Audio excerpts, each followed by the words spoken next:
Finally Dubai mall వచ్చేసాము. Dubai mall మొత్తం explore చేయడానికి 1 డే అయినా సరిపోదు. కానీ మా దగ్గర ఉన్న టైం 30 మినిట్స్ మాత్రమే. అంటే మాకు ఏజెన్సీ వాళ్ళు ఇచ్చిన టైం 30 మినిట్సే. ఆ 30 మినిట్స్ కూడా లంచ్ చేయడం కోసమని ఇచ్చారనమాట.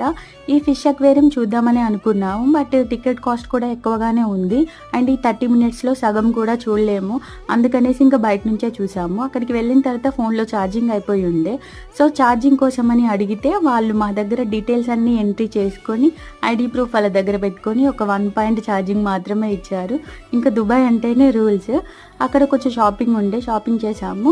మెయిన్‌గా మనం అక్కడ బయటికి ఎక్కడికి వెళ్ళినా కూడా వాటర్ బాటిల్ ఒకటైతే కన్ఫర్మ్‌గా తీసుకెళ్ళాలి. ఎందుకంటే వాటర్ బాటిల్ కాస్టే చాలా ఎక్కువగా ఉన్నాయి ఈ మాల్స్‌లో.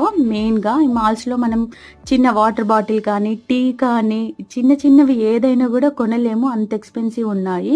దీని తర్వాత నెక్స్ట్ మేము దుబాయ్ మాల్ నుంచి బుర్జ్ ఖలీఫా వెళ్ళాము. నెక్స్ట్ వీడియో కూడా చూడండి. Bye bye.